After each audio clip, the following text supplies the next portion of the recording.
everyone. Hello. Welcome to the Yesports channel. Thank you for joining today's webinar. This is Summer and that's Ariel. And also we are glad Hi. to have Dr. Duck today for today's webinar.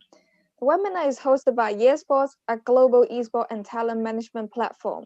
We aim to create an ecosystem for esports for the development of a better, greener environment and healthier lifestyle to our gamers, casters, students, partners for participating in our global programs. Today is our esports sharing with Dr. Duck, and the topic is esports mental health performance. And I think it's very important to raise the awareness of mental health for the public. So let's begin with the webinar. Hello, Dr. Duck. Hi, how are you guys today? Hi, We're we're good. good. Hi. Great, it's great. Thanks for having me on. Really appreciate it. Can you introduce yourself and your organization, such as your educational background or work history, to our audience, please? Sure, not a problem. So, my name is Dr. Doug Gardner. I work in the field of sport and performance psychology. I've been working in the industry for almost 23 years now as a professional, going back to 6 years of graduate school. That almost makes it 30 years of being in the field, studying performance psychology and how to help individuals maximize their performance. I come from a traditional sport background originally, where I worked in Major League Baseball, worked for the Boston Red Sox for 6 years. Also spent time working in the National Football League, working for the union that represents all 1,900 players for the 32 teams in the NFL. So I provided services, variety of different services for literally all of the players in the NFL, and got into esports about 3 years ago, 2017.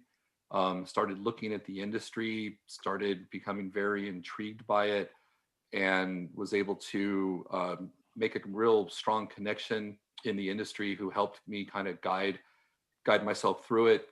Ended up working with Team Solomid in League of Legends. I was brought in to kind of do an assessment of their team and their organization.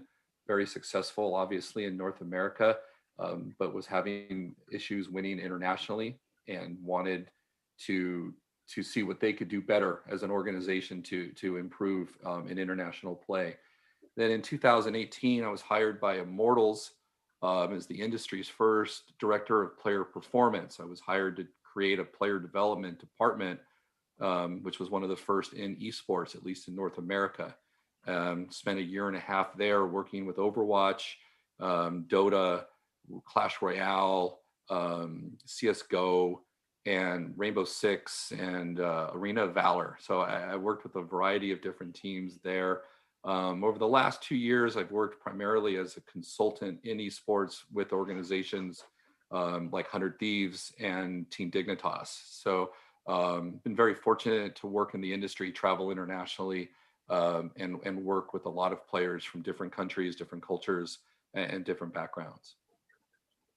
Is there any reason why you want to join the esports? Because you were in traditional sports.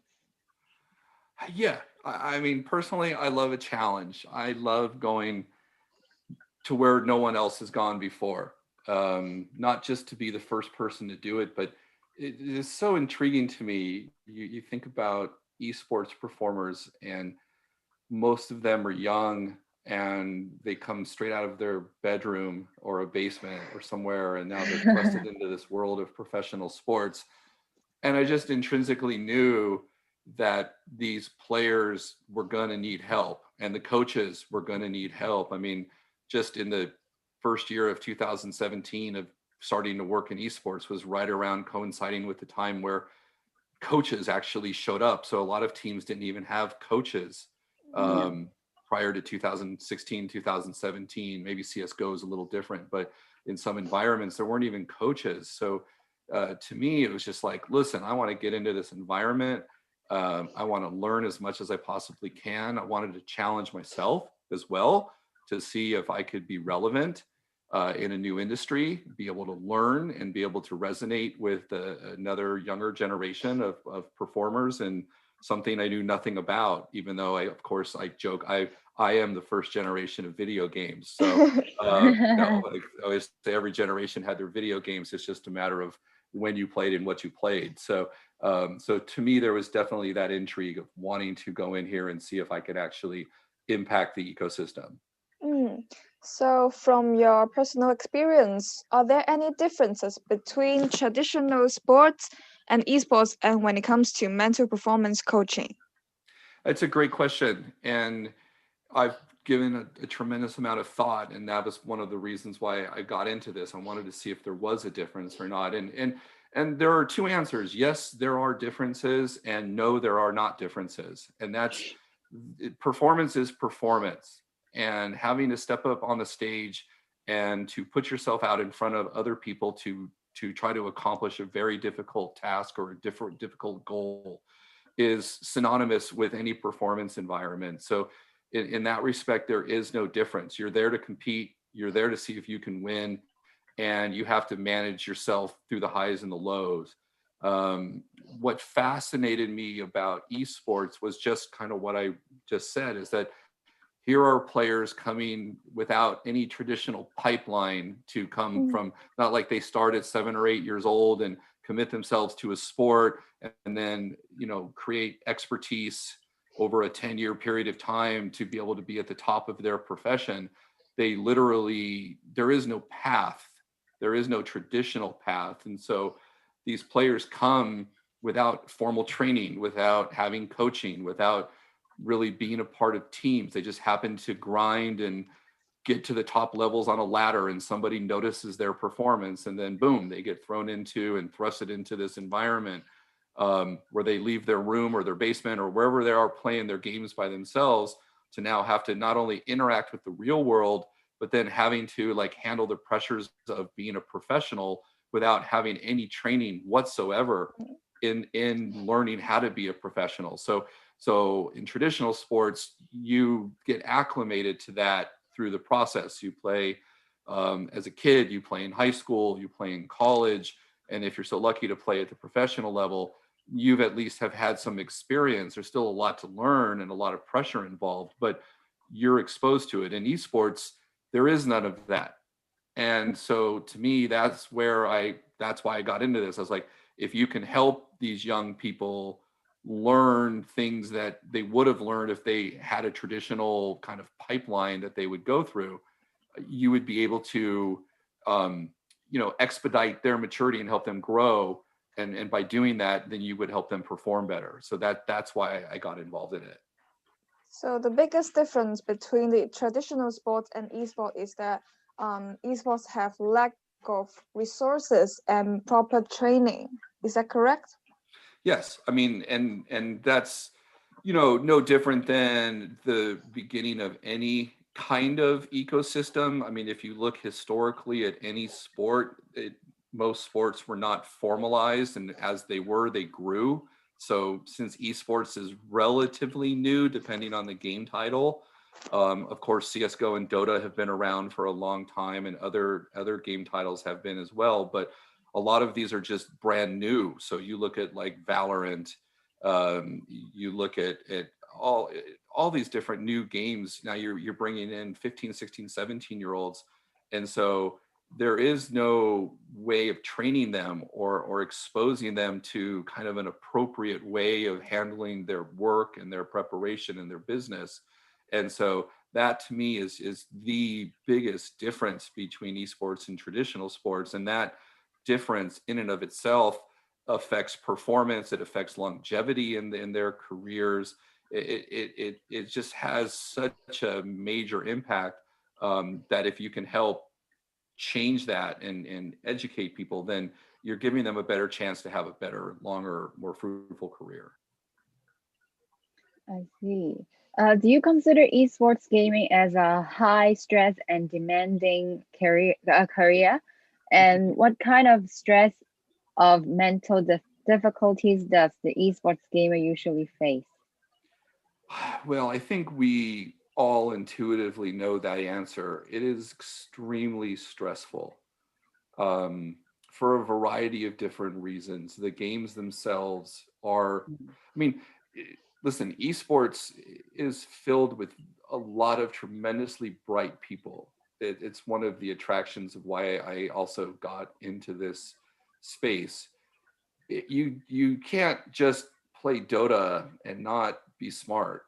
You have to multitask, and you have to know so much. And of course, every sport and every type of performance environment has its challenges and its difficulties, but the cognitive abilities to multitask and to have to know so much, so many different things, and do it in real time is a real differentiator in esports than it is in traditional sports.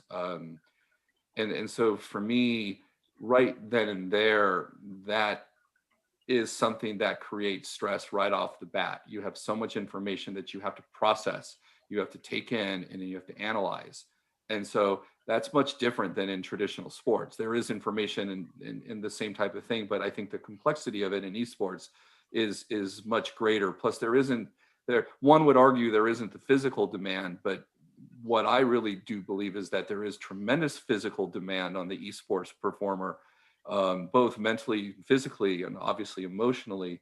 I compare it to marathoners, people who are endurance athletes who will run a 26-mile run, or be a triathlete and run, swim, and bike at the same time, and have to compete over hours of periods of time. And so to me, I equate esports performers as endurance athletes. And I think it's important that if you look at how many hours they put into their training, um, traditional sport athletes don't do that. They don't practice baseball, basketball, football 8 to 15 hours a day. They can't, their bodies can only handle so much. So people think they can sit in front of their computer screen and do that. But it takes such a physical toll. The eyes are a muscle, the brain is a muscle. I mean, these things get fatigued. And so you have cognitive overload. You do have fatigue if you're not sleeping well or you're not eating right. All of these things impact stress, and that's kind of the badge of honor for an esports player is I'm grinding, I'm going to grind, and I'm going to get better by Yeah. grinding, which equates to playing more, which doesn't, there's no research or theory that supports doing something more makes you better at it.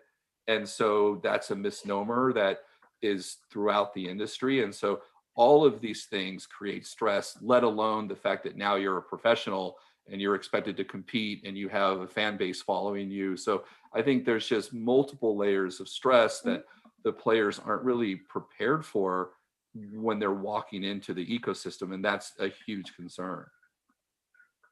So basically, the gamers, they need to have a very full functional training programs, including maybe the diet, also the exercise and the sleeping or rest routine, also with appropriate time of training. Yeah. Yes. I mean, that's really, I mean, look, it isn't rocket science is what I really believe is a lot of this is driven in common sense.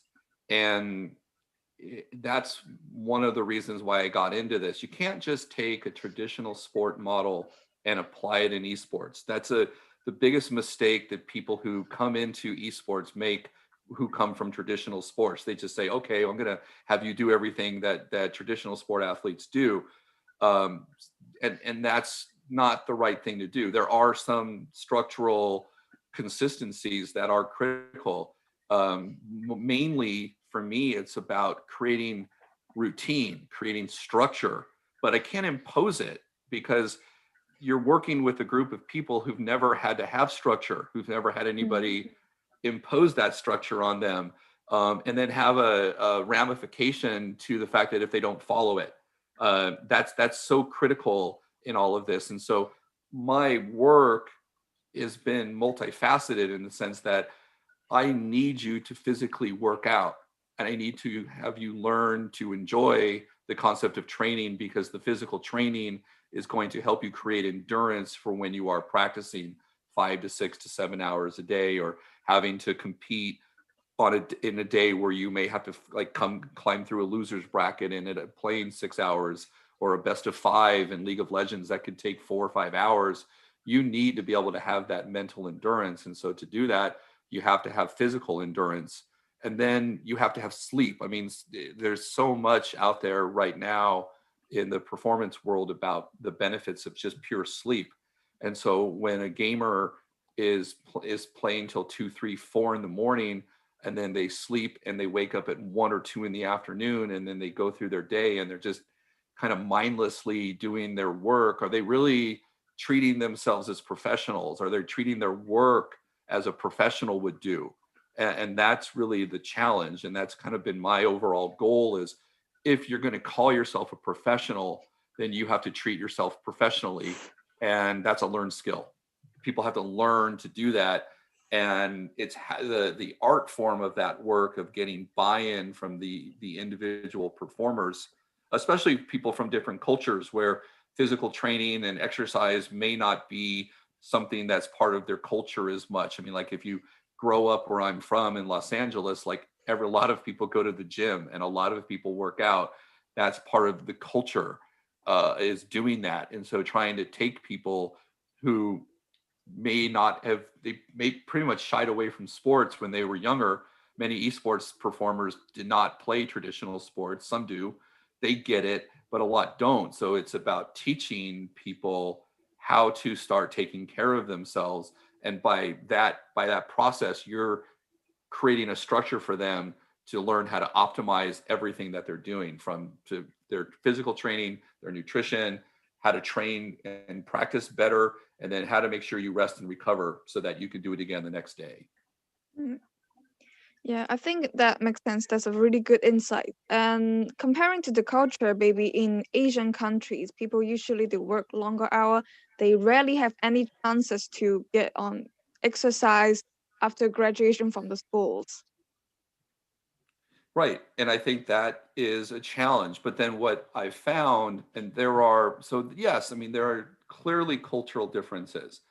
But at the same time, I think what I've noticed is more of a developmental approach. A lot of 18 to 21-year-old, young adults who aren't playing traditional sports or are playing at the collegiate level, usually at those age groups. Not as many people are buy into physical well-being and health and working out and doing the things for themselves. So it's a learned skill. And so you have to start slowly, and you have to meet people where they are instead of kind of forcing a training regimen on them that they're not used to. And so a very quick story. I was working at Immortals, and the CEO comes up to me one day and he goes, "I saw one of your players at the gym today, and he was just wandering around and he wasn't doing his workout." And I said, "You know what? I was just happy that he went to the gym. Like, I didn't care. Yeah. You Take had to baby start steps, somewhere. baby steps. You have to take appropriate steps to meet people where they are. We just can't put on kind of our cultural concept of what people should be doing and how they should be doing it when they've never even done it before. What you end up doing is, the ultimate goal is you're trying to build intrinsic motivation. You're trying to get people to see the connection between what they're doing and their improvement. And then that makes them want to do it more. And so at the end of the day, your goal is to try to build people's willingness to want to go do something instead of forcing it upon them, because then you're going to get resistance, you're going to get pushback, and you're not going to get the desired results that you want. And so the work itself is, there's an art form to it, as I like to say. And that's where you have to understand human beings, know kind of what their background is like, understand certain things, and give them, like you said, baby steps to grow, and then realize, like, wow, this is really helping me. Yes, I like losing weight. I like, being in better shape. I'm seeing a difference at the end of the day. I'm able to think clearer in game. All of these types of things are critical to any professional who are just trying to perform at the highest level of what they do. Yes, that's very brilliant idea, I think.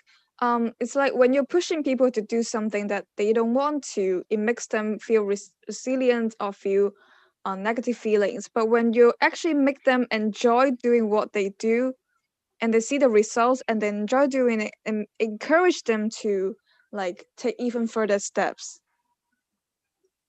Yes, I Yes. mean, as simple as play. I mean, just Yeah. the word play, like let's play something, let's do something, let's do something that's fun, and it gets them outside, it gets them off their gaming chair, it gets them into the sunlight, it works up an appetite, then you follow that up with healthy meals, and then those healthy meals are followed up with focused practice. It's one of the biggest issues that I still wrestle with in esports is the practice environment. I have I played baseball growing up. I've coached baseball and now softball in America here since I was 18 years old. So I've been coaching for a long time. Let's just say, do the math.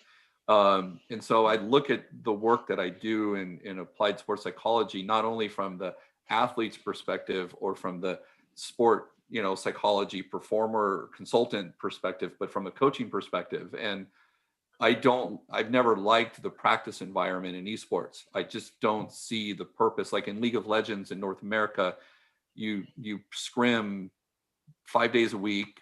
You scrim well, now it's 5 games a day. So you're scrimming for 5 hours to play one game on Saturday and one game on Sunday.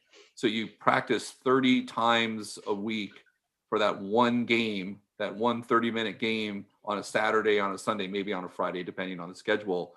But at one point or another, it starts to lose its purpose. And you can only be as good in your practice as your opponent is in practicing, because you need another team to practice in esports. A lot of times you can't go take batting practice like in baseball, or do things without a defense in football. I mean, there's so much you can do in traditional sports, but in esports, practice is usually equated with needing an opponent to play the game against. And you're only going to get out of that preparation what your opponent is putting into it as well. So there's a lot of issues in how teams practice where I believe there is a tremendous room for improvement and growth. Yes. We've come across with the term, it's called CBT techniques. Can you Yes. explain it for us and how these can benefit people from these techniques?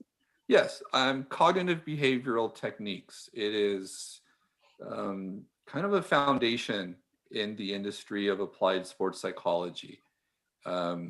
These are, and people hear about them now. I mean, they're in everyday lexicon and terminology of mindfulness training, visualization, positive self-talk, emotional intelligence. The terminology over the decades changes, but the underlying concepts are very similar. There are clearly, listen, I'll say this, there are benefits to CBT training when used appropriately. I think the issue I've always had, and not just in esports, but in my own training as I was in graduate school and in the practical real world of standing in front of a group of athletes and talking to them about what is mental about their sport or what they're doing. There has always been an over reliance in our industry on these techniques. And if you come in with those techniques too early, too quickly, you're losing people. You're turning people off from what is mental about their sport. I mean, so I just have a different philosophy and approach where, to me, every physical action in sport has a related mental component to it. How are you thinking? So a lot of these CBT techniques are to try to get people to like turn off their brains and not think. So when I was in graduate school and I was figuring out my voice, my approach, my philosophies, I was like, why would I want a smart person to not use their brain? Like the best, show me a great athlete, you're showing me a great thinker. People don't just not think when they perform. We say that in common vernacular, but no, they are really thinking at a very high sophisticated level. They're thinking about the right things at the right time. So it's kind of how I came up with the name of my business, Think Sport, because everybody else was teaching you to not think, do a breathing exercise, or turn a negative thought into a positive thought. And I just was like, you know what? I don't buy it, because I would be one of those people that would be skeptical in the room. And I didn't want to teach something that I myself would be skeptical about. And so to me, it was trying to get people to think more like, what are you thinking about? How do you practice? How do you take care of yourself? So I'm asking more philosophical questions that don't necessarily require an answer. It requires someone to actually think like, am I really doing everything I can to give myself the best chance to be successful? And if you can't answer that with a yes, then you have to start looking in the mirror as to what it is that you can do better. So CBT techniques are appropriate when appropriate. They're a very, to me, a very Like high common level. sense.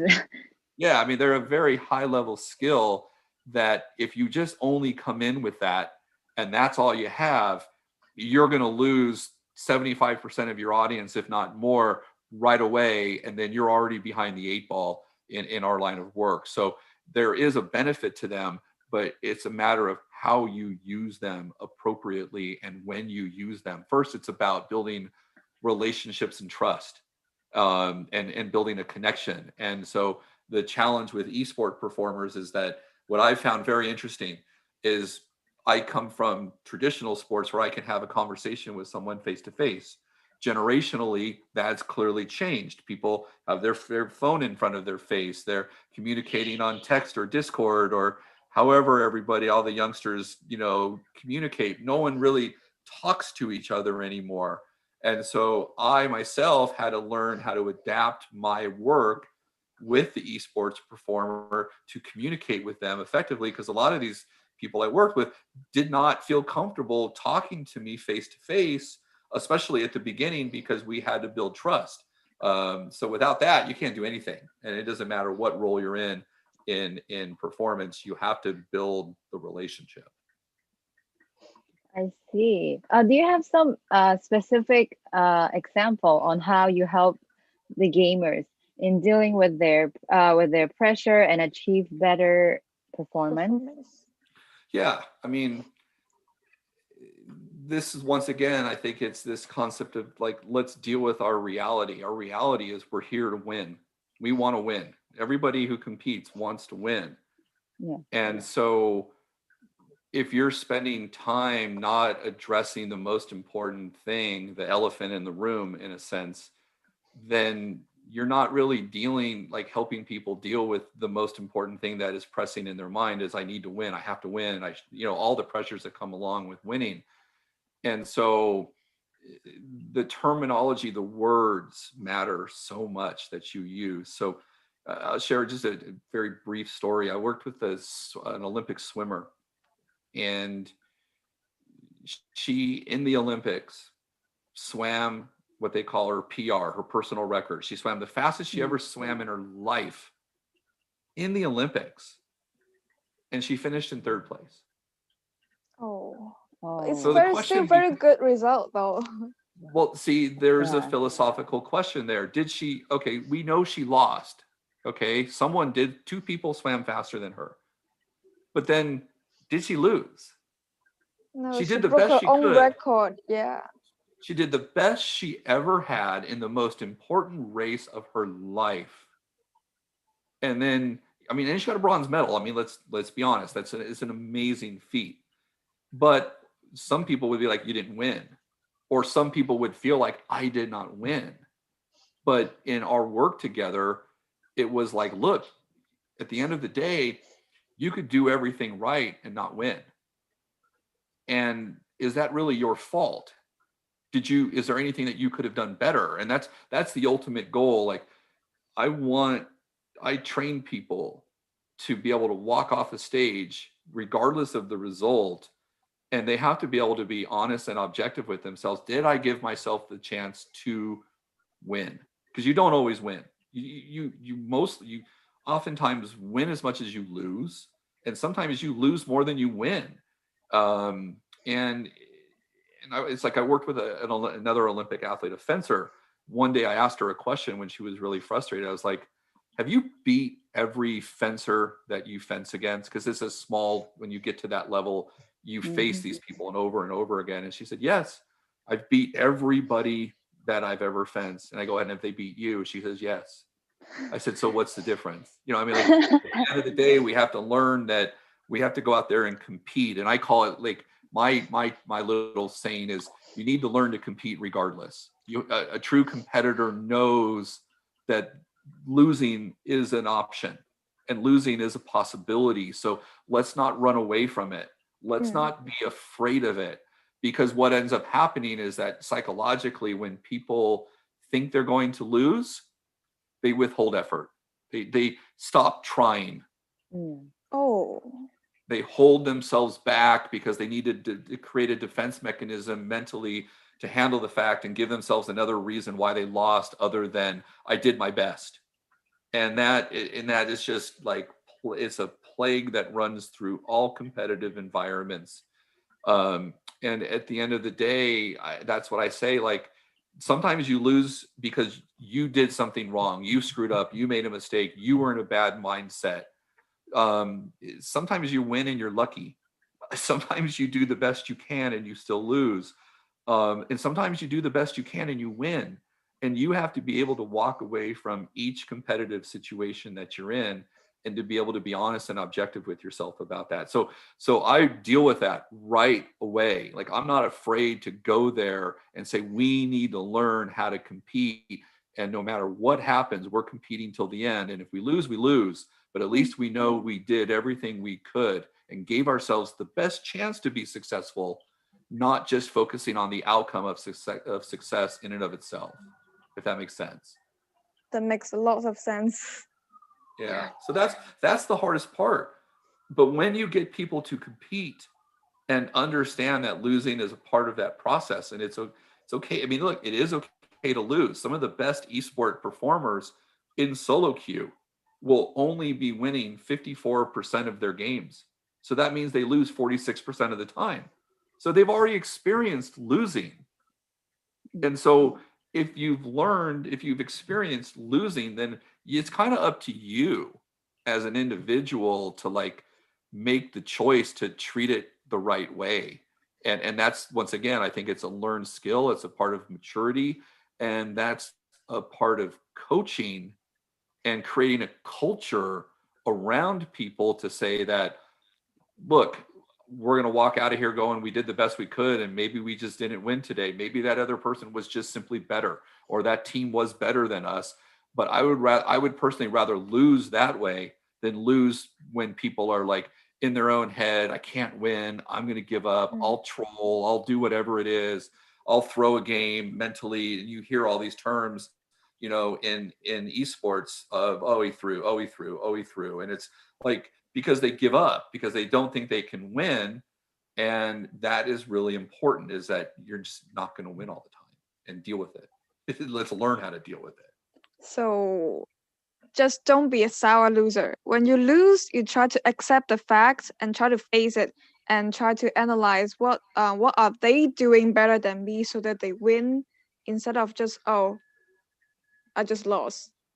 It's you have to learn. That's the thing. Like, you have to learn. It's easy to beat yourself up when you lose. It's easy to be so happy when you win. But at the end of the day, both winning and losing provide equal opportunities to learn. And people don't. That's the part, is like, a lot of people don't take away lessons of learning. Like, why did you win? Why did you lose? It's not just, oh, I won, yay, or oh, I lost, oh, I'm terrible, or we suck, or all of these negative thoughts. And that's where the CBT comes in. People are like, oh, turn those negative thoughts into positive. I'm like, no. Learn. Like, it's up to you to like look in the mirror and learn and say, did I give myself the best chance to be successful? Did I screw up? Did I make a mistake? And if I made a mistake, why did I make that mistake? Because sometimes you screw up. Sometimes you make a mistake because you're afraid, because you want to be perfect, or you have to. It's an extremist mentality. I call it an either or mentality. Either I'm great or I suck. And there's just so much gray area between those two large chasms of either or. And those who can handle working in the gray area better are going to stick with things longer. And there's theory and research behind this. This isn't just me coming up with these ideas.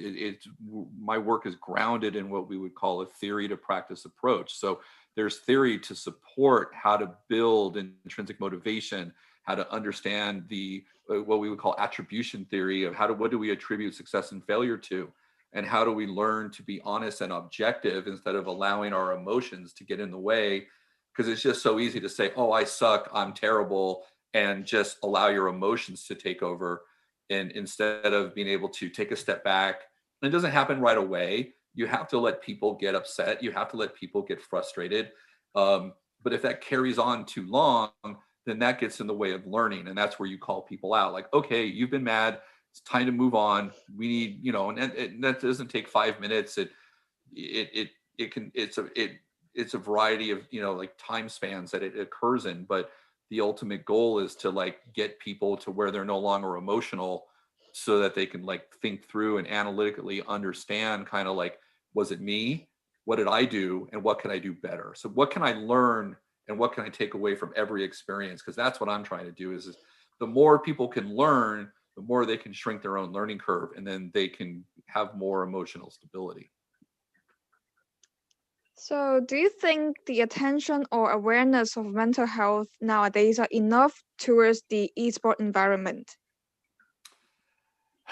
It is growing. I mean, listen, I think one of the things I love about esports, and it's so different than traditional sports, is that a lot of change in esports comes from the bottom up, from the grassroots, from the participants. And so it's not these initiatives from the top that come down. It's, listen, there are tragedies that happen, there are suicides that occur. um, I think it becomes, tragic in that, but what it does is it leads to the grassroots people in the ecosystem, the endemics, the players, the people who are passionate about esports. They are the ones who are bringing that awareness, and then that's putting the pressure on organizations and game developers to also then have to address it and deal with it. But to me, that's the power of real change, is that any real change, I believe, comes from the grassroots. It comes from the bottom up instead of from the top down. And so I think that the attention on mental health issues in esports, or in gaming in general, is been growing tremendously, and it's because of this generation. Like, that's the thing. Like, when I work with, I guess it's called Generation Z. I'm Gen X, so Gen Y, Gen Z.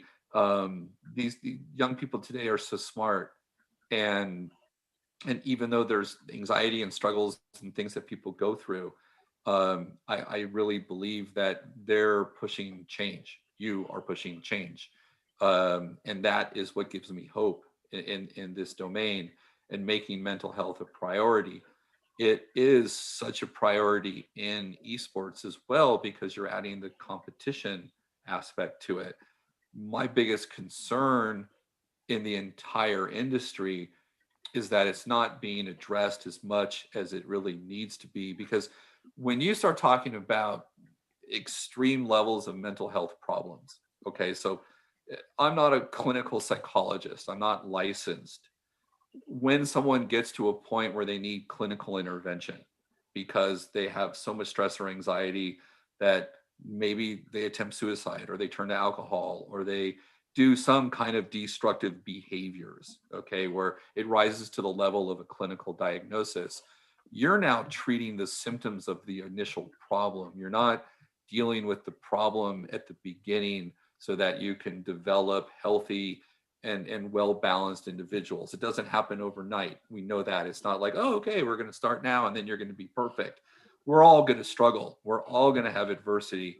But I'm one who believes that adversity provides us with an opportunity to grow if it's framed correctly. So having the culture in esports where adversity is your friend, adversity is your partner in growing, allows you to stay more balanced emotionally and mentally, so we don't get to these extremes to where we have these real serious issues. And so that's the problem. If it's not dealt with, then it gets to that extreme, and now we're having to really deal with clinical issues. And so for me, whenever I encounter that, I'm often one of the first people that encounter, they trust me. So now they're going to open up to me and tell me things that, can be very, very scary.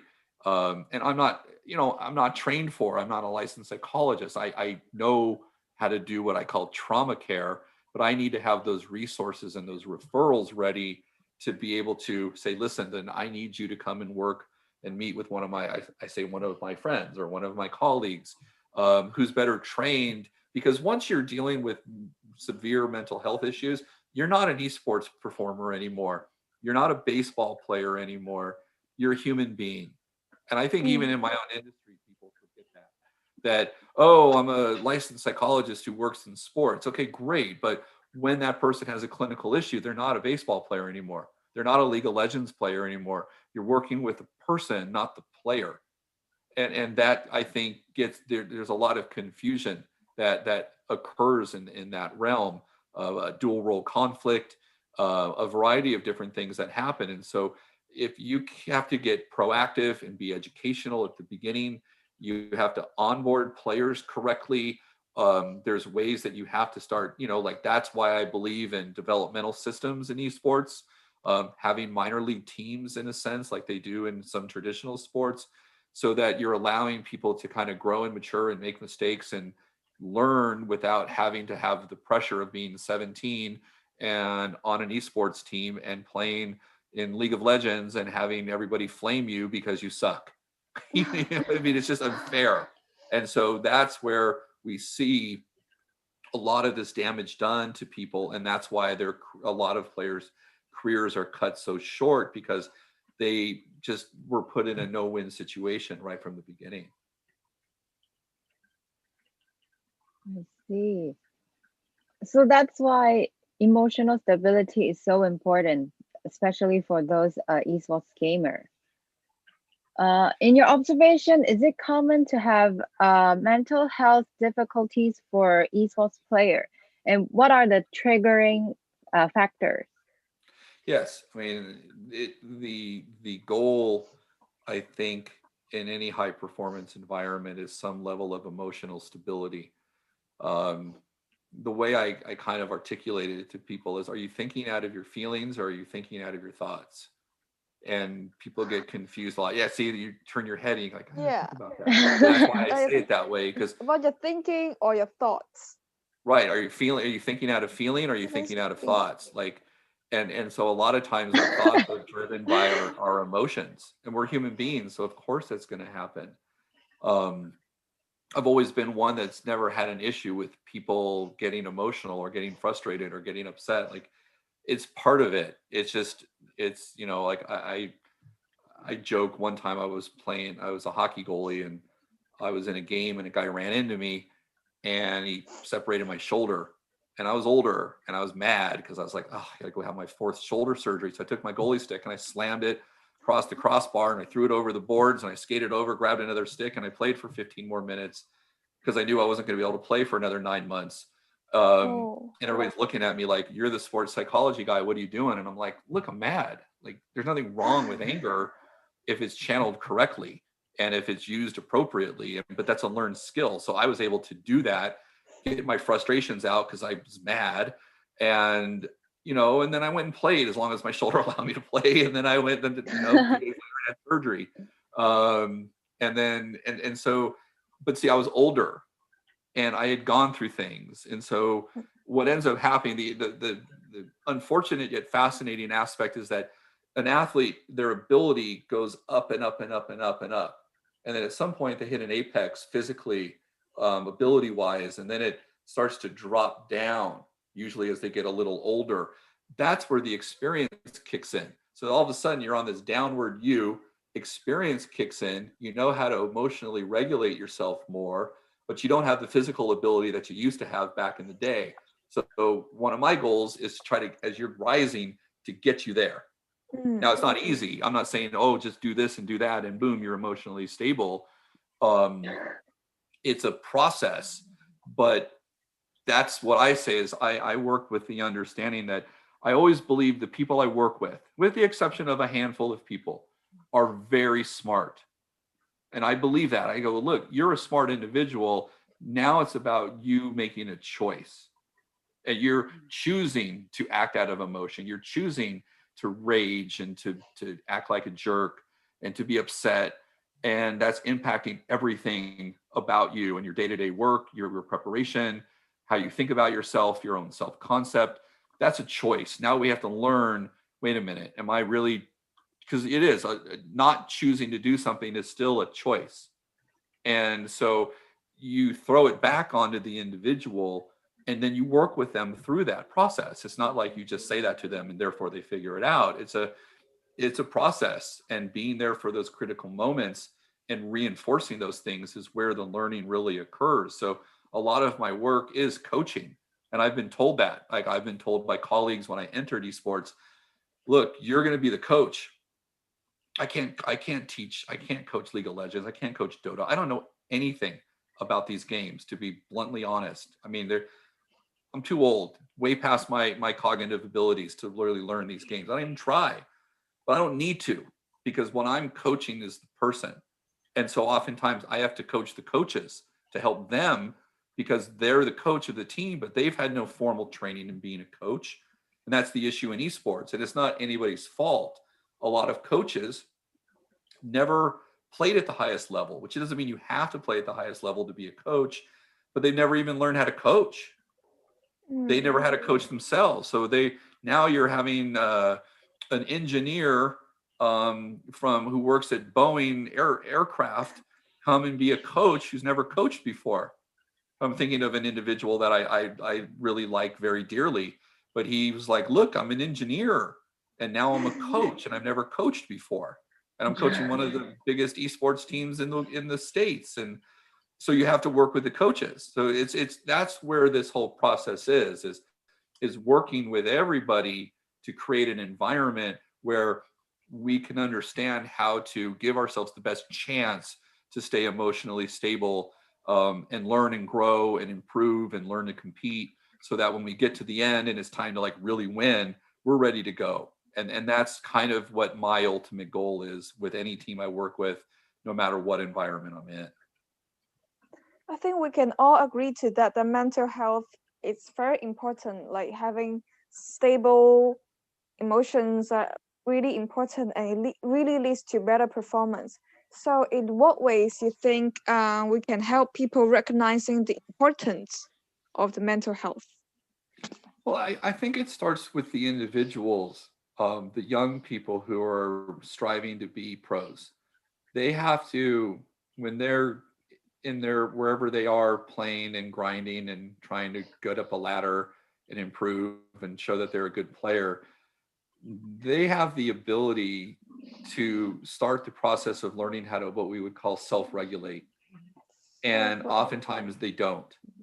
One of the funniest things I've noticed during the pandemic is here in the States, where there were no sports going on, and all of a sudden you're seeing esports popping on TV. So a lot of these IndyCar racing, car racing events would show up on channels, and then you would see the 16, 17-year-old kid racing. A lot of them were young people, of course. And then all of a sudden you'd have an actual driver from NASCAR or from Indy, like a pro driver, because they use these simulators as well to practice tracks.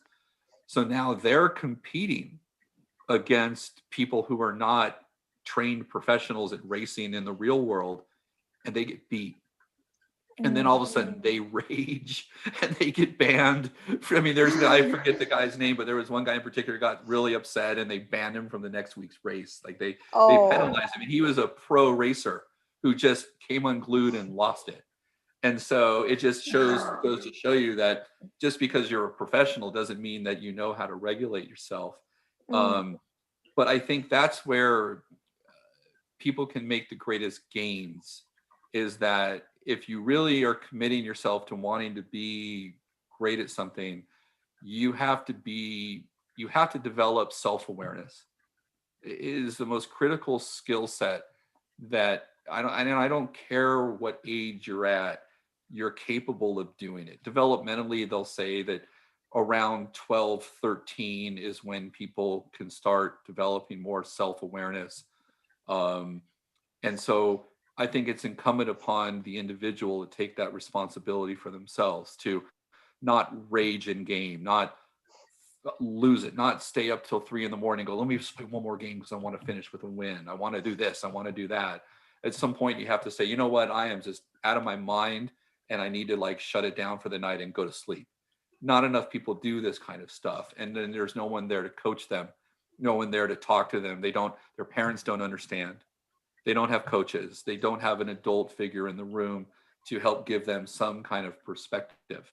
Not to say every adult in the room is going to be objective and do that as well either. Sometimes they want it more than kids these days. That's, I think, one of the benefits in esports is that there isn't as much parental involvement, which is not a bad thing in a lot of ways, because it does provide people with the opportunity to grow and learn, and that's what I'm seeing. I mean, I noticed the difference, let's say, between the 17-year-old player who goes pro and doesn't finish high school compared to the pro who is in college and is taking classes and then is good enough in a game that they end up going pro. I see huge differences between the person who's in college and the person who doesn't graduate high school. And it's not because they they couldn't graduate high school. Clearly they could. They made a choice to go and say, I'm going to go play. I'm going to pursue this. I'll finish high school some other way. But the actual ability of applying to college, of getting into college, of going to college, of having to be autonomous, of having to get up and go to class, of doing your own homework, for most of them who aren't living at home, let's say, they're developing skill sets that are going to help them when they enter the pro level. If you are leaving your parents' house and you've never had to make your own bed or do your own laundry or make your own meal, or any of these other things, those things can inhibit your ability to kind of develop and grow. So I've even just over the last few years have really noticed a big difference, in that with because we're seeing in North America more players coming out of the collegiate space to go pro, and I'm seeing those are the players that tend to be able to adapt a little bit better than the younger players. See, there's an audience who have a question about there's a popular saying among youth that not afraid of having godlike opponent, but afraid of having pig like teammates. What's your opinion on that and how to deal with that? How to deal with like teammates? I mean, like not as smart teammates. Yes, that tilts people tremendously. And look, here's the thing: you have a choice in allowing those teammates to negatively impact you, or you can choose to take on more of a leadership role and a mentor role and help that person. Because if you keep getting mad at what they're doing, or you think that they're not smart or they're not good, and trust me, I've dealt with this a lot. It is something that can destroy an esports team um, so quickly, because someone who does have experience and is good is now working with a younger player, and they get very frustrated when that younger player makes mistakes. And so that's where you have to be honest and real with that person and go, okay, like, that person's not going to change. And if anything, the more that you rage on them, the more that you get upset, the more it's going to trigger them to create that stress response to do poorly. So when you get mad, they're going to get nervous, they're going to perform worse, and it becomes a self-fulfilling prophecy. So what can you do in that situation to help that person grow and help that person improve? And that's what I've had to do. So I just came out of a situation with that where the player he would just rage so much at his teammates that it just impacted the whole culture of the team. And it was incumbent upon him to, like, it's so easy to complain, it's so easy to rage and get upset at that person, but that's not being productive, that's not being a problem solver, that's not trying to help somebody, because maybe you were there when you first started in your career. Um, and so you have to do everything you can to be a good teammate and to be a good mentor. I'm only good at what I do because I'm not trying to say I'm good at what I do, but it's because I had mentors, and there were people that I went to, and when I did something wrong or I did something, like I could have done it better, they told me, they helped me, and I had to be able to be open to taking the constructive criticism. So I think that's what it is people aren't great at taking feedback constructively. They take it as something negative. And it's just something I remember one of the things my father instilled in me at a very young age. He said, listen, you have to learn to take, feedback constructively and not personally. And so, then you have to flip it back to this person and say, wait a second, you're getting really upset because this player you think is stupid. What are you doing to help the player become smarter? What can you do to take that player, put your arm around him and go, come on, I'm going to help you get better. And so that is a role of leadership that certain players and certain dynamics have to do. And of course, we'll say learning to be a leader and learning to be a mentor is also a learned skill, because it's just, once again, it's just too easy to get mad and upset at them, and that's not doing anything to make the situation better. And so oftentimes it ends up being that person that rages. So for the person who asked this question, if you are getting upset at a teammate that you think is stupid, you might lose your job. You become more of a problem than the person who isn't good, because you're affecting the dynamic of the team in a negative way. I mean, I've seen that happen not just in esports, but in all sports, that person who demands excellence from somebody else but doesn't work with them might be the one who gets cut. So it's just like the Spider-Man said, like if you have more power, if you're more powerful, then you have more responsibilities.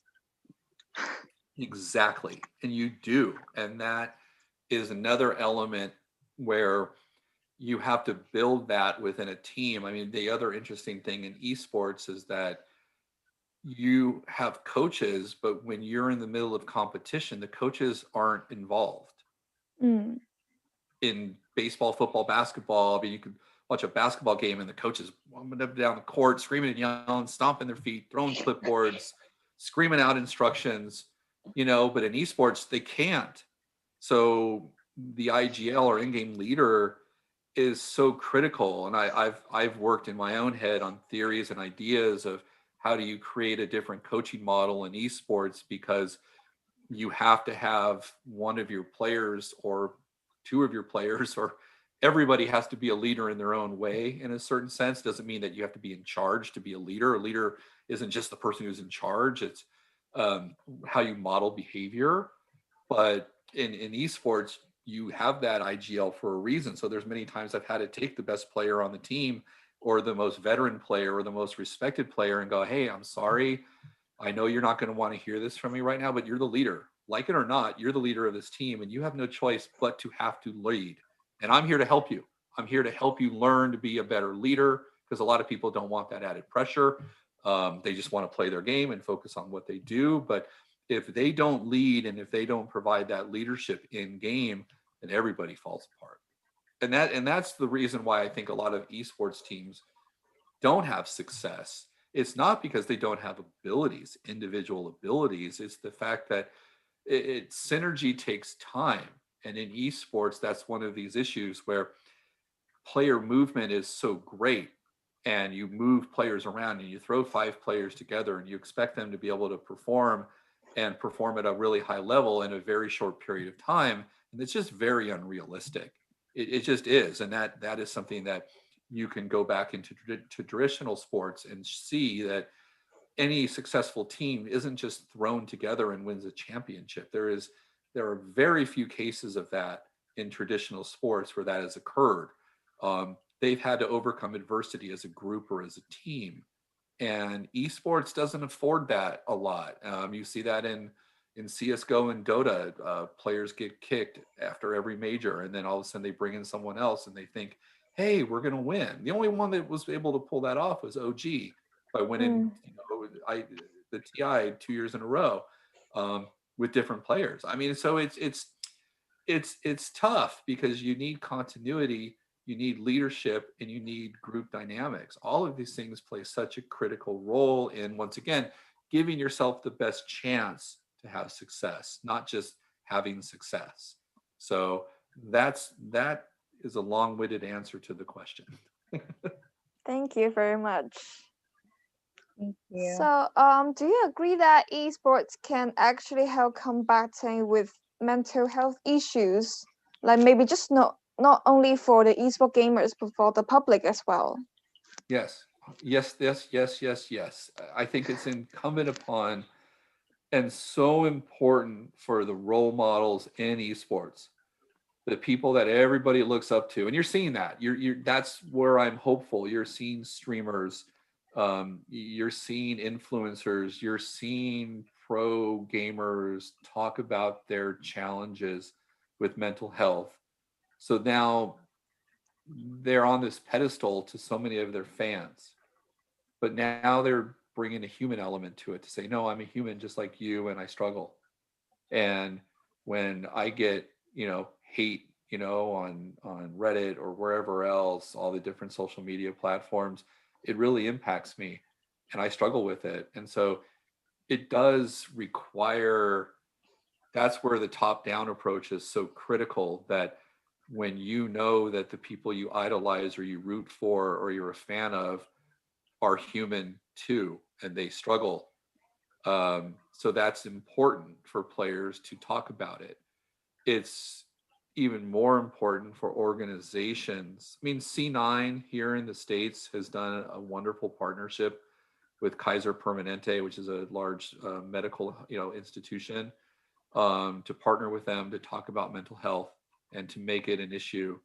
Um, and so that to me is absolutely critical. Organizations are doing things when it comes to LGBTQ issues, and putting them to the forefront. Same thing for women, and toxicity in the game, in gaming.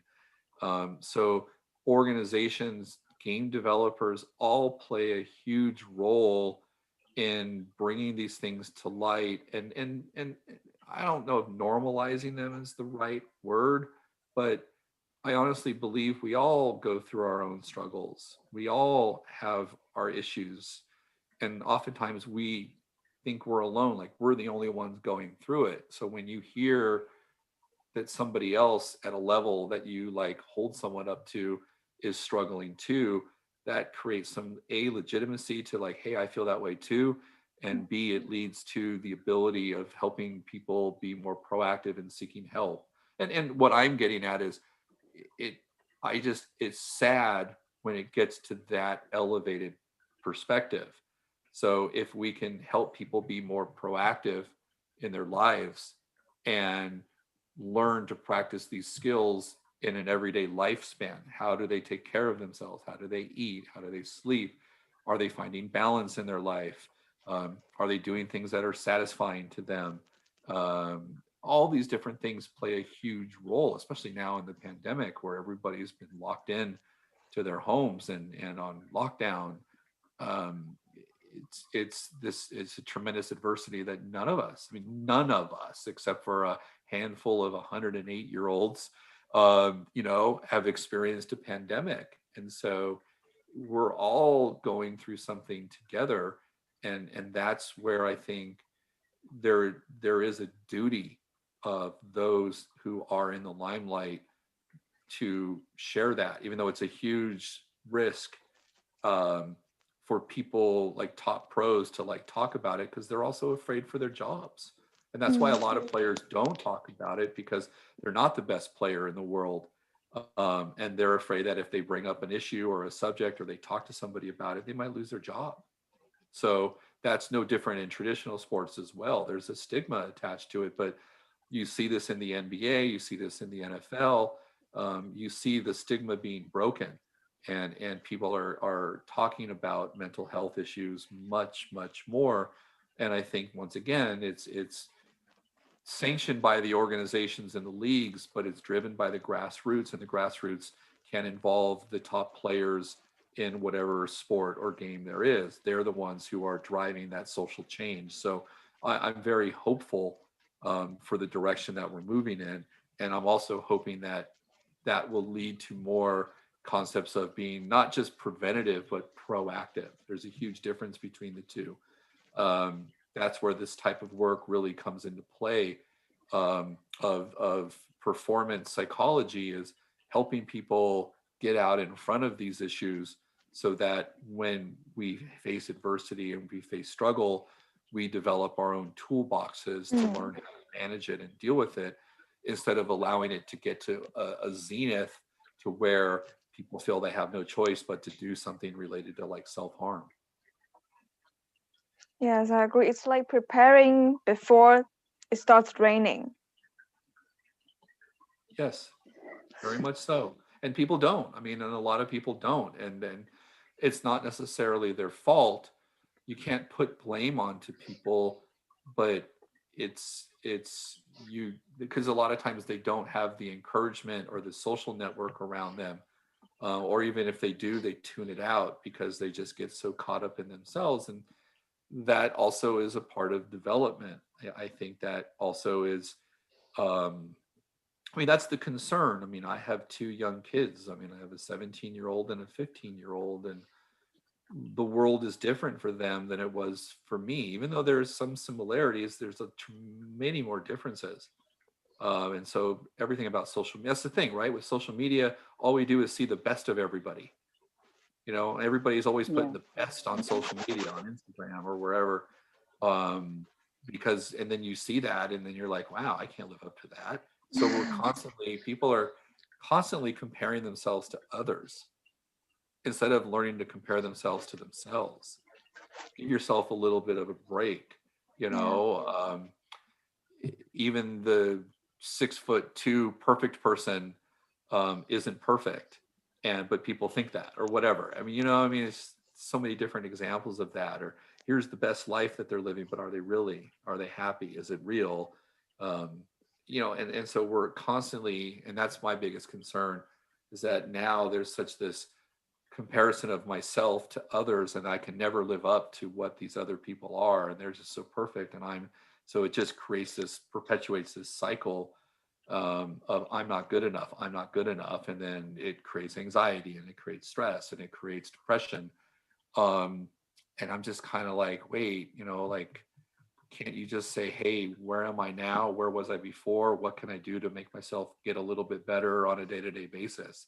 And if you could do one thing each day to take a little more control of your own life, and feel like you're in control of what you're doing, then you can kind of get there, and then you mature, and then you do. I mean, then you can you end up getting a little older and you figure stuff out. It's just, it's sometimes hell to get there, and sometimes people don't, and then they get stuck there and they can't get past it.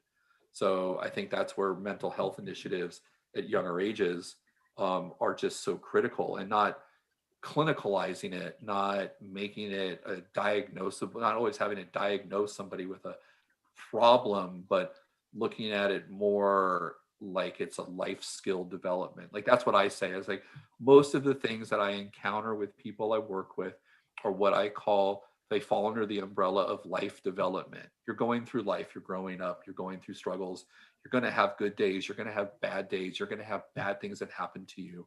But it's not any different for anybody in that way. We all have to face those things. It's too easy to put a clinical label onto that and say, oh, they're depressed.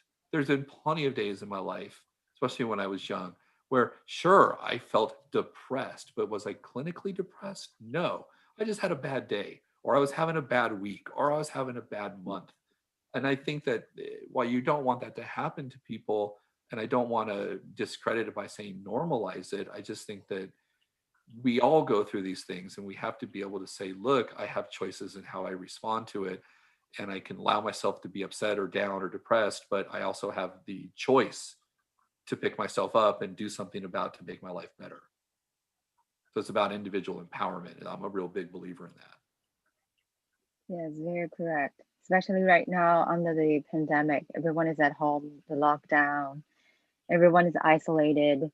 there's not much of a like face-to-face interactions between people. So I think these online, a lot of companies, they do hold online events or something like that to connect people, even they're at home. So that's a Right, really good way to a little bit of a ease under this situation. right. 100% correct. And that's, I do a lot of corporate consulting. And so I work with corporations and leaders of corporations. And so dealing with all of this in the pandemic has been a challenge. And I kind of, in a laughing way, I go, now everybody gets to experience the life of a esports player. Because, like the tradition of I live in a gaming house and I live and I work in the house. I don't leave the house. And so now everybody is experiencing what it's like. My joke is that esports players are like, it's just another day for me. Like I'm used to doing this, and of course they're not. But it's just more of a humor thing of like, like oh now So I'll just make that comment like, oh now you know what it's like to be a gamer. To eat and work and sleep in the same place and not necessarily leave. And so I've joked that, but with the esports players, I mean, what I've seen at least here in North America, all of a sudden they're not together practicing. They're in their own bedrooms, in their own apartments. They're not leaving either. So could you imagine uh, being an Overwatch player and having a season that lasted, I think, 40 weeks for a variety of 40 different reasons? weeks. I think it was about 40 40 weeks this past weeks. season. 40 weeks because of delays and trying to figure stuff out and all the things because it was the pandemic and they were supposed to travel this year and travel around the world. And that was going to be a whole other, like, I think, challenge in Overwatch. But then all of a sudden there were delays and I trust me, I mean, I've been around Overwatch and it's not a game I enjoy watching on a day-to-day basis. It's just I don't get it. It's so fast. It gives me a headache. Uh, I like that game. yeah, I mean it's a cool game. I mean, like, but it's like like Overwatch is a great example of Dizzy. a sport or like a game where like you rev up, you rev up, you rev up, and then you boom, and then you rev back up and you rev back up, and it's like such an intense period of time of when you're playing and when you're scrimming and then it's not like CS:GO has its own rhythm to it. You're playing 15, 30 rounds, and you play these 1.5 minute, 2 minute rounds over and over again, but it's a little more mellow, and then their comms are completely different the way they approach the game, but it's like they have to play in 2 minute spans over and over and over again. League of Legends has a pace to it to where a lot doesn't happen early game and then things crescendo at the end. So each game has its own way of impacting people. And now here you are stuck in your apartment bedroom, not just practicing every day, but then competing in that respect. And you have to be on Zoom to go over your VODs and all this other stuff. Um, I felt awful for the Overwatch players because I thought that those guys were going through hell. Out of all the game Yes. titles for this year in the pandemic, to me, Overwatch was the one I was most concerned about because in season one, we did have a 40 game season. Then they dropped it down to 28 or 27 games in season two, something like that. But season three, it wasn't just a 40 game season, it was a 40-week season. And 40 then weeks. then you have It's these long breaks. enough to deliver a baby. Yes, yes. I mean, crazy. And then they'd have these long breaks in between stages, and so it just would be prolonged and prolonged. And then, like in League of Legends, they did Worlds, and all the players flew to China, and everybody sat in a hotel room by themselves for 14 days to quarantine, to go and play a series of best of ones to lose in the group stage, and then get eliminated only to go back home. I mean, so Oh no. there's so much that people don't consider of Mm, what it's none of this is glamorous. That's the thing. People think it's so great to be a pro and everything that you do, and you learn that. I mean, look, it's cool. Don't get me wrong. Like I've had some very cool experiences in my time working in the industry, but it isn't what people think it is. And then people, oh, you're lucky to get paid to play a video game or to play a sport. Like, their career span is 3 to 4 years. Their opportunity to make money is in 3 to 4 years, and they have to go figure out what to do in the rest of their lives. And so I use this very simple example. If you were a medical doctor or a lawyer and you went to school all these years to train to become a lawyer or to become a doctor, and then someone said after all these years of your training and education, you can only do it for 4 years and then you couldn't do it anymore. How would you feel? What would the mm, stresses be like on you? No one thinks about it in that perspective. And so they're always like hating on these guys because they make money and they're lucky to do it. Like, if someone gave you $1 million and they said, okay, here's $1 million and you get paid $1 million for 3 years. But guess what? After 3 years, you don't make any more money or you got to go figure out some other way. You're never going to make $1 million going to do something else probably again because you're doing something that very few people make a lot of money at and because you have a skill set that allows you to do it. But now it's taken away from you. And now you got to figure out the transition out of your sport or an esport, whatever it is, knowing that you have to like figure out the rest of your life. And so people don't think about it like that. They're like, oh, you mm. make so much money. Well, if you made that much money over 3 years and then you didn't anymore, are you set for the rest of your life? No, you're not. 50% of it goes to taxes. You have to live, you spend money, and then you're left with what you're left with. And that doesn't carry you through to 70 or 80 or 90 years old. You have to go and do something. So there's a lot more to it. There's a lot of layers if you peel back the onion to the issues that people have to deal with. So yeah, I think that's very inspiring. So any advice you have for people out there, as you mentioned, who are interested in entering this industry? Excuse me. And also we'll talk about the re- after pro life um, decisions for those gamers. So Right. what can they do after retirement? Well, I mean, there's a couple things. One, you have to always have uh, you have to have a plan B. Like you have to work like crazy at your plan A. Like you got to go Mm, do what you got to go do. Um, and you can spend 10 minutes a day thinking about your plan B. You don't need to spend a bunch of time like figuring it all out. So for gamers, I mean, listen, for me, it's very important. I don't care where you're from. Um, you have to be thinking like my career is going to be my career, but when my career is over, I have to figure out how to go. And I'm biased. I'll admit the bias I have, and it's about education. Like I want, I get very concerned about the players that come out of high school don't finish their high school diploma. And then they finish their games, they finish competing at the pro level at 23, 24, and they still got to get their, what we would call in the States, their GED. They have to finish high school. They have to do something to finish high school before they go on and go to college. So there's a lot of players right now who I'm talking to who this say did not get picked up for League of Legends in NA this year on a team, and their careers are kind of over. So I've been mentoring a lot of people about like you have the opportunity to go to college. Here in the States, the college esports scene is growing, and a lot of these players can go and lend their name and their brand in the collegiate space however they want. They can even play, they can coach, they can do a lot of things. And so to me, it's really you have to like help people plan for that because no one ever thinks about it. Part of what I did when I worked in the National Football League for the union was to help players think about their transitions. But when you're immersed in what you're doing, you don't really think about it.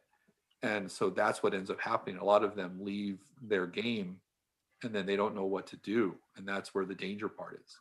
And there is no, in esports, there is no real, I mean, there are unions to mm, support the players, but they're not really powerful, and they're not financially supported enough to be able to provide resources for players. Um, there's a lot of things I would like to see, like if you sign a player to play in esports, that for every year they're in in your organization, you should be paying them X amount of dollars towards college once they're out. You know, say $10,000. I'm just pick a number. So if a guy stays in an organization for 4 years, when he leaves and he's out, there's $40,000 for him or her to go and help them figure out how to pay for college. You know, they Mm. do that in baseball. They do that in Major League Baseball. If you sign at a high school or even in college, um, players have it built into their contract that if they leave or they're done or they get fired, that the organization will pay X amount of dollars for them to go to school to finish their degrees. Um, and so I'd like to see more programs and plans put in place from institutions, from the game developers, from the organizations that help players transition out. It's one of the things that keeps me up at night when I think about it is 21, I'm 22, I didn't finish high school, now what? And I think that is an issue not just in the United States, but I think in almost every country, that a True. lot of these Yeah. players go into it and they have this dream that, hey, I'm going to be a pro player. And I'm not going to say you're not. I mean, I do not believe in shutting down someone's dream because you never know what people are capable of doing. I think that there's a level of, once again, it goes back to some of the things I said earlier. Are you really doing everything you can? Are you treating yourself right and giving yourself the best chance to get better and improve, even if you're 13 or 14 or 15? Or, you know, what are you doing to get yourself ready to be a pro? Um, a lot of players in esports and different game titles are what you call a one trick. They're good at one hero or one champion, and that gets them like up the ladder. But then when they get to the pro level, they got to be able to have a toolbox of heroes or champions to play. And so they get revealed and they don't have time to develop the ability to play multiple heroes and multiple champions. It's a big thing for me.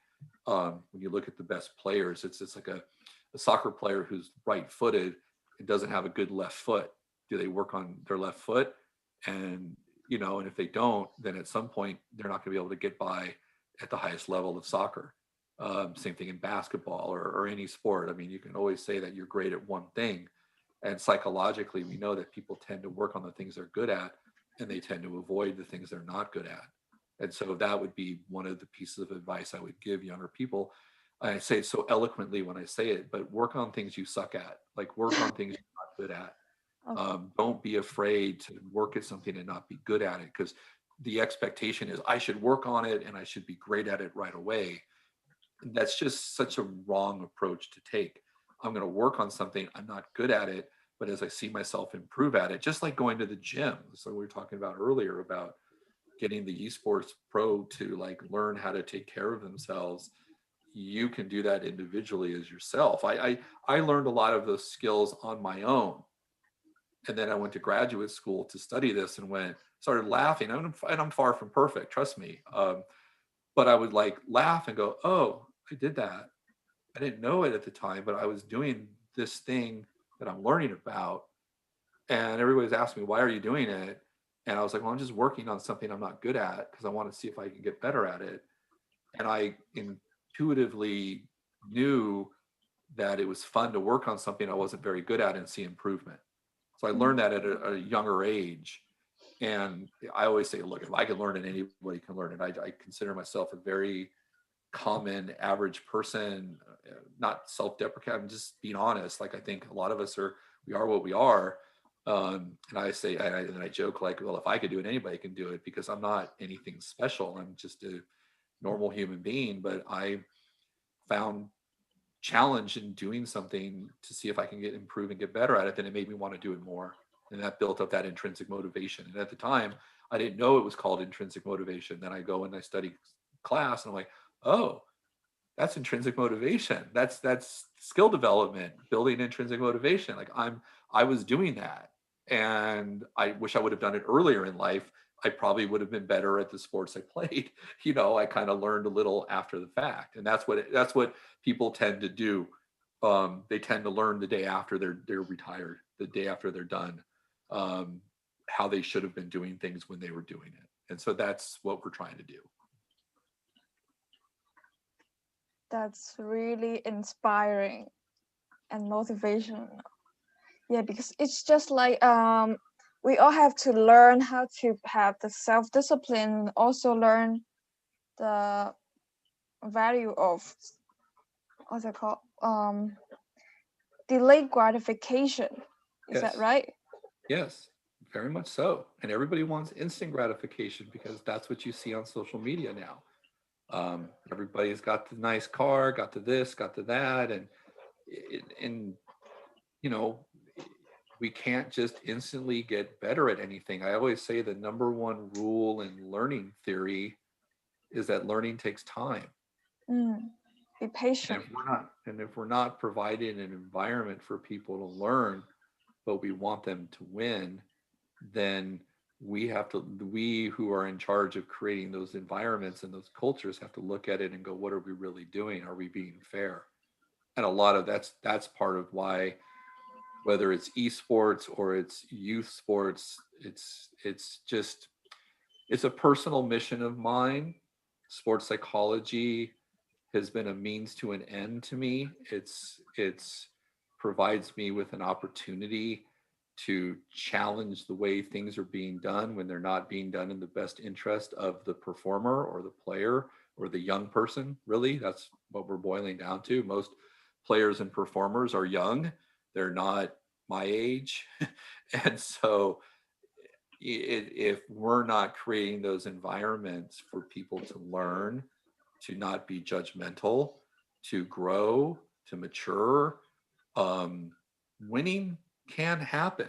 It's not guaranteed, of course, but once again, it's this aspect of, you know what, I can walk away from an event and know that I gave myself every chance to be successful. And a lot of people can't. And that's the issue. That's where the growth and the learning come into play. That's where the responsibility of adults or coaches or organizations investing in player development. And that's my concern in esports, is that there isn't a real investment in player development. They can check a box.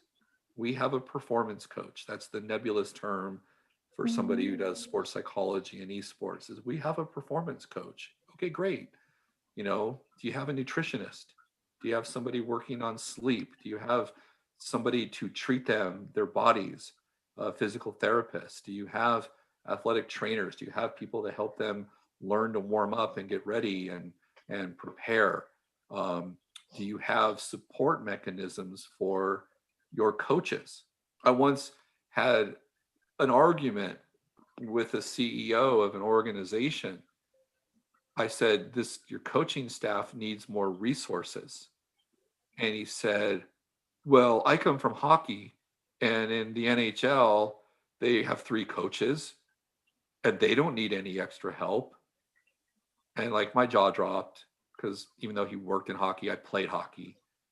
And I'm like, the NHL coaching staff of 3 people have a whole strength and conditioning program and staff. They have athletic trainers and physical therapists and medical doctors. You have advanced scouts. You have people looking for talent. They have all of the resources around them that allow them to do the job. You're asking these 3 coaches to do the jobs of 30 people. And that's not fair for the coaches. So the industry has to be willing to make an investment. They'll say they've made the investment. I just spent $25 million on a franchise spot in Overwatch or in Call of Duty. You know, that's the money we spent. Well, guess what? You just spent the money to buy the spot, but you didn't spend the money to develop your talent and to develop your players. You have to spend money on the right place. Yes, I mean, you have to spend money, period. You can't just say we're just gonna get the cheapest athletes and we're just gonna like go bare minimum. Um, and if we don't win, then we'll just get more players at bare minimum prices and not develop talent. And that's the issue. I mean, I will say this, I take a tremendous amount of pride in my time at Immortals, our Overwatch team. I mean, I walked in to kind of just like a crazy environment in January of 2018 when I started my job, and from what that team did from the beginning of how the team started to where the team ended, winning their Pacific Division championship, making the playoffs, losing in the semifinals. We were without a meta change, and it's an whole other issue, meta changes in esports, but we were the best team in the league, and we had a chance to win. And at the beginning of the season, we weren't. And but to see that growth of that team, and I have pictures of it in my phone because we had our last night of practice. And what happens in sports and in competition, you know that this is it. This is the last night that we're practicing. Is if we lose tomorrow, it's over. And no matter what, the team will never be the same again. Even if it's the same group of people that come back, it's a different year, it's a different dynamic. So you learn to appreciate the last moments of that team preparing and getting ready. And I just remember that evening, and it was like they were just preparing beautifully. It was just a night I'll never forget, of what a great night of communication, of working together, of getting on the same page, of giving themselves the best chance to be successful. And the meta changed and it screwed the team up. I mean, it just did. I mean, it is what it is, it's not an excuse. And they lost in the semifinals. But boy, was that a ride. And that team was so successful.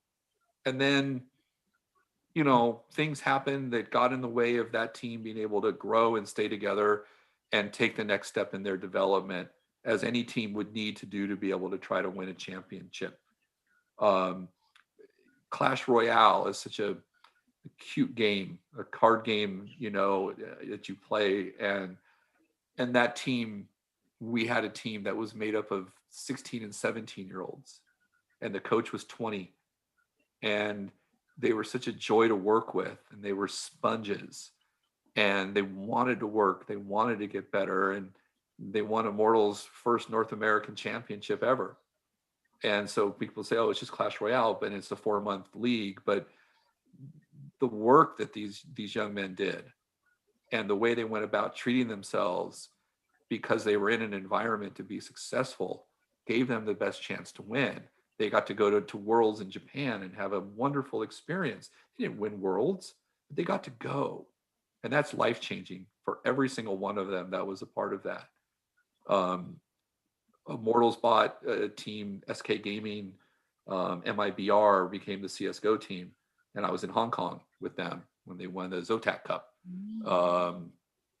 And that was a team of older players who were 3 of the best players ever in CSGO history were on that team. Fallen, Coldzera, Fur, Tarek and Stewie. I mean, the team, they didn't have enough time to gel together. They had the potential to be very successful. Also, they were older. 3 of the guys had, they 10, 12 years playing CSGO professionally. And so I always joke that every year in esports is like a card being driven 100,000 miles. So they had like over 1 million miles on their bodies, and they had to learn to treat themselves differently, like an older player, to take better care of themselves, things that they didn't do, and it's not their fault. But it impacts performance. But at the end of the day, they were still the 4th best team in the world in a very difficult year. All of that had something, not just me. It was the fact that there was development going on. There was a plan in place to help them maximize their performance and their potential. And the end result happened, that the teams won a lot more than they lost. And I don't see that in esports anymore. I just don't. That's my concern, is that they're not investing in what they can do to make their product better and to ultimately, because what is it? They want to drive sponsorship and marketing and growth, but the way to really do that is like put out a great product. It doesn't mean you have to win all the time. C9 and TSM don't always have the most success internationally, but they're successfully financially in North America because they at least try to win. And that's my concern is, are organizations trying to win? And if they are, they need to invest in the resources, and they need into their human resources, into their human capital.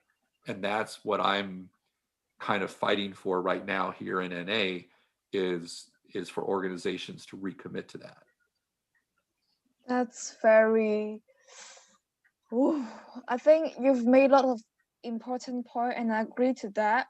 And I think it's time to have some changes based on in within the esports industry in different ways, such as the resources allocation, also with the balance of the mental health important in mental health, and also with the maybe we can focus more on the player themselves instead of maybe some achievements or the tournament results. Yes, if you take care of the person and you help grow the person, you're going to grow the performer. And then if you grow the performer, you're going to grow the team. And if you grow the team, you're giving yourself the best chance to have success. You may not have it, but that is, and it's not, once again, I mean, I think this is all grounded in common sense. This isn't like it can be done, but you even see it in traditional sports where it's more about saving money and not making money. If I don't spend this, then I get to put it in my pocket. I'm the owner. And I see that, you know, happening a lot. It's more of a trend now. But then when I look at Southeast Asia and I look at Europe, I think the approaches are a lot different in how esports is treated. And I think Europe is further ahead in personal and professional development for their players. I think Southeast Asia is behind, and you know, I'm kind of going global here. I'm not trying to stereotype too much, but I look at Southeast Asian teams, especially the Korean region, and I'm like, what if you actually did invest in your people? Like, how much better could you be? You're already great at so many game titles, but if you actually did this, what could you do?